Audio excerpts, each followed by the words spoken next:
Shri Chandrashekhar ji. Madam धन्यवाद सभापति महोदया। आओ झुककर सलाम करें उनको जिनके हिस्से में मकाम आता है।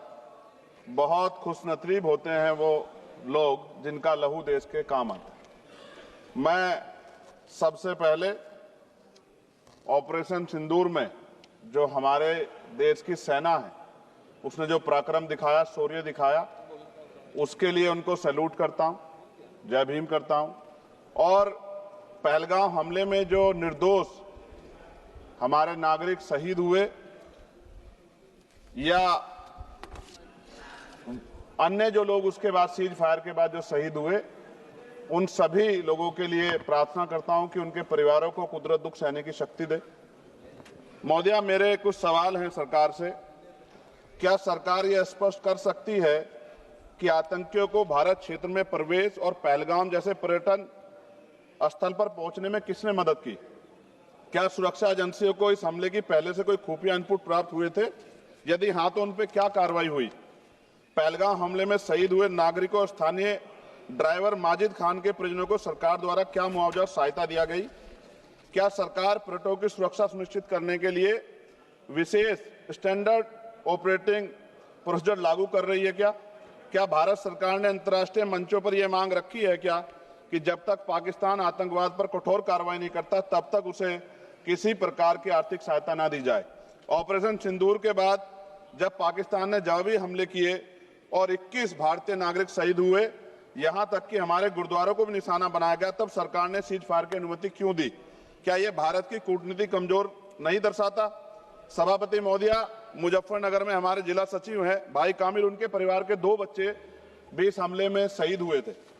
क्या सरकार ये मानती है कि टीआरएफ द्वारा इस हमले में खासतौर पर हिंदू पर्यटकों को निशाना बनाना भारत में सांप्रदायिक द्वेष को बढ़ावा देने का प्रयास था? यदि हां तो इसे रोकने हेतु सरकार ने क्या रणनीति बनाई?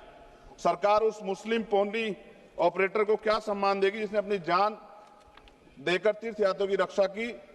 क्या उसे शहीद घोषित किया जाएगा? पाकिस्तान को हाल ही में आईएमएफ द्वारा $2 अरब से अधिक की सहायता राशि दी गई है। क्या भारत ने औपचारिक रूप से आईएमएफ और अन्य वैश्विक संस्थाओं के समक्ष आपत्ति दर्ज कराई है? क्या सरकार ने जांचा है कि आईएमएफ या अन्य विदेशी मदद का कोई हिस्सा आतंकवादी गतिविधियों में उपयोग तो नहीं हो रहा है?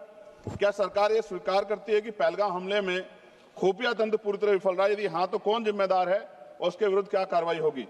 क्या सरकार स्पष्ट कर सकती है इतने भारी सुरक्षा प्रबंधों के बावजूद टीआरएफ जैसे आतंकवादी संगठन के सदस्य भारत में प्रवेश कैसे कर जाते हैं? क्या सरकार ये बताएगी पहलगाम जैसे संवेदनशील क्षेत्र में सुरक्षा समीक्षा अंतिम बार कब की गई थी और उसमें क्या कमियां चिन्हित की गई थी? प्रधानमंत्री जी ने इस हमले के बाद पहलगाम का दौरा क्यों नहीं किया जबकि देश भर में भावनात्मक उबाल था? क्या सरकार ने शहीद हुए नागरिकों के परिजनों को आर्थिक मदद व स्थायी सहायता प्रदान की? यदि हाँ तो उसका विवरण सदन में प्रस्तुत करें। महोदया, सरकार के लोग सेना के सम्मान की बात करते हैं। इस घटना के बाद सेना के जवान अमरनाथ यात्रा की ड्यूटी पर जा रहे थे, ऐसी रेल दी गई उनको जिसकी हालत बड़ी खराब थी। सेना के जवानों ने मना कर दिया कि हम इस रेल में नहीं बैठेंगे। 4 दिन बाद बदलनी पड़ी। और सरकार के नेताओं की भाषा देखिए, कर्नल सोफिया कुरैशी के बारे में किस तरह के शब्द यूज किए गए, इन पे भी हमें चिंता करनी चाहिए। देश की सेना के लिए मेरी मांग है महोदया कि सेना और अर्धसैनिक बलों के वेतन को टैक्स मुक्त किया जाए, बैटल ऑफ ऑनर से सम्मानित, क्योंकि ये इस समय ऐसा विषय चल रहा है कि देश की सेना पे हमें गौरव है, गर्व है, लेकिन जिस तरह से आतंकवादी गतिविधियां बढ़ी है, मेरी मांग है कि बैटल ऑफ ऑनर से सम्मानित चमार रेजिमेंट को बहाल किया जाए, Gurjar regiment, Mehtar regiment, Yadav regiment बनाई जाए, क्योंकि देश का जो किसान का मेरा उसके अंदर देश का जो गांव में रहने वाला जो व्यक्ति है उसके अंदर देश प्रेम का जज्बा बहुत जबरदस्त है। अगर इनको मौका मिलेगा तो शायद पाकिस्तान छोड़िए, चाइना की हिम्मत भी नहीं होगी कि हमारे देश की तरफ आंख उठा के देख ले। महोदया, बाबा साहब अंबेडकर कहते थे हम प्रथम और अंत्य भारतीय हैं। भारत की आन पे जब आंच आती है तो जिस तरह इस बार प्रदर्शन हुआ, एकजुट रहा देश, सारा विपक्ष हो पक्ष हो सब एकजुट रहे, ऐसे हमें एकजुट रहना चाहिए। अगर हम एकजुट रहेंगे तभी हम आतंकवादियों से लड़ पाएंगे। महोदया, 1965, 71, 1999 के युद्ध में किसी भी अरब देश ने पाकिस्तान का साथ नहीं दिया था, लेकिन आज एक एक भी अरब कंट्री हमारे फेवर में नहीं खड़ी। क्या हमें अपनी फॉरेन पॉलिसी पर नहीं सोचना चाहिए कि ऐसा क्या हो गया कि हमारी राजनीतिक जो भारतीय की लोकल राजनीति है, इसके चक्कर में क्या हमारी फॉरेन पॉलिसी या हमारे मित्रों को के मन में पीड़ा तो नहीं पहुंच रही है? पाकिस्तान ने कहा और आपने मान लिया, और आपने सीज फायर का आज रक्षा मंत्री जी को मैंने सुना, उन्होंने कहा भाई, उन्होंने कहा कि महाराज हाथ जोड़ते हैं, छोड़ो, उन्होंने कहा और आपने मान लिया। लेकिन फिर उसके बाद 10 तारीख को दोबारा से जो है ड्रोन उड़े और 15 लोग शहीद हुए, 43 लोग घायल हुए। हम अपने आम नागरिकों को क्यों, जबकि मान रहे हैं, मैंने रक्षा मंत्री जी को सुना, वो कह रहे हैं कि ऑपरेशन सिंदूर खत्म नहीं हुआ, ये रोका गया, इसका मतलब हमें खतरा है कि दोबारा भी हमला हो सकता है, पाकिस्तान अपनी हरकतों से बाज नहीं आ रहा। तो हम अपने आम नागरिकों को और सेना के जवानों के जीवन को खतरे में क्यों डाल रहे हैं भविष्य में? क्या हमें इसके पुख्ता और परमानेंट इंतजाम नहीं करने चाहिए? जैसे अगर सरकार को, मैंने कई बार सुना सरकार के लोग अखंड भारत की बात करते हैं, इससे अच्छा मौका आपको काम मिलता। पीओक्यू लेने के बाद हमारे उत्तर प्रदेश के मुख्यमंत्री बार बार कहते हैं कि चुनाव में कह रहे थे 6 महीने के बाद पीओक्यू इधर होगा, अगर सरकार बन की, जनता ने तो मौका दे दिया, कहां है पीओक्यू? क्यों नहीं लेके आए इस बार आप लोग?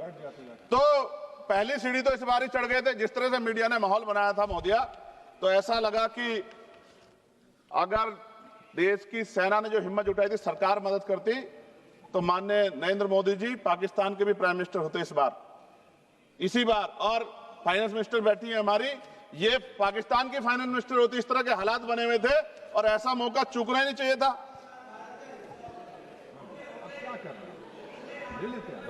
ले लेते, इससे अच्छा मौका किसे कैसे मिलता? पूरा देश एकजुट था। मोदी, मैं खत्म करूंगा, पूरा देश एकजुट था, इससे अच्छा मौका कहां था? लेकिन अब अमेरिका में बैठ के कोई देश के फैसले कर ले तो देश की गरिमा पे, संप्रभुता पे बहुत बड़ा हमला है। इसको हमें समझना चाहिए, हमें समझना चाहिए किसी की हैसियत नहीं है। भारत दुनिया में इकलौता ऐसा देश है जिसका कोई मुकाबला नहीं कर सकता है। यहाँ का 140 करोड़ देशवासी एकजुट खड़ा है और सबको जवाब दे सकता है। मोदी, आज खत्म करते हुए कहूंगा, अमरनाथ की यात्रा आ रही है अगस्त के फर्स्ट वीक में, चल भी रही है, नहीं चल रही। अनुराग भाई, आपको बोलने का मौका नहीं दिया, आप ये नाराजगी मेरे ऊपर मत उतारो, आप लड़ो ना उनसे, आप लड़ो चेयर से, मुझे काहे को करना। खत्म हो रही है अमरनाथ की यात्रा, खत्म होने वाले, सुरक्षा के पुख्ता इंतजाम होने चाहिए और दोबारा ऐसी कोई घटना ना हो। लेकिन अंत में महोदय मैं कहूंगा, आम लोगों की जान भी गई, क्या सरकार ने उन परिवारों को मुआवजा दिया है? क्या उनके जीवन का कोई मूल्य नहीं? जिन्होंने अपने परिवार खोए, जिन्होंने अपना घर का बेटा, पति, घर का कमाने वाला खो दिया, उनका भी तो अधिकार बैठता है। सरकार ने क्या मुआवजा दिया, इस बात की जानकारी भी सरकार को पटल पर रखनी चाहिए, सामने रखनी चाहिए। और अंत में मैं धन्यवाद दूंगा भारतीय सेना को और भारत के का जो प्यार है कि पाकिस्तान और आतंकवादियों के भरसक प्रयास था कि यहां सांप्रदायिकता का माहौल बन जाए, लेकिन देशवासियों ने समझदारी दिखाई। और कश्मीरियों को भी मैं बहुत धन्यवाद देता हूं कि उन्होंने कोशिश की कि किसी भी तरह से कश्मीर के ऊपर जो ये इतना बड़ा इल्जाम लगा है, ये इल्जाम में कश्मीरी शामिल ना हो और ऐसे आतंकवादियों पर सख्त कार्रवाई। पता लगा है कि महादेव, ऑपरेशन महादेव हुआ है और यही पता लगा कि वो तीनों आतंकवादी मारे गए हैं। लेकिन मैंने अखबार में ये भी पढ़ा था कि वो जो मुख्य आरोपी था कुछ दिन पहले पाकिस्तान में था। कोई पिकनिक चल रही है कि उधर भी चले जाते, इधर भी आ जाते? क्या है बॉर्डर पे ऐसा? ये बताना चाहिए ना देश को। मैं आपका धन्यवाद करूंगा और भारत की महान सेना को मैं बधाई देता हूं, उनके लिए मंगल कामना करता हूं। जय भीम, जय भारत। महोदय धन्यवाद।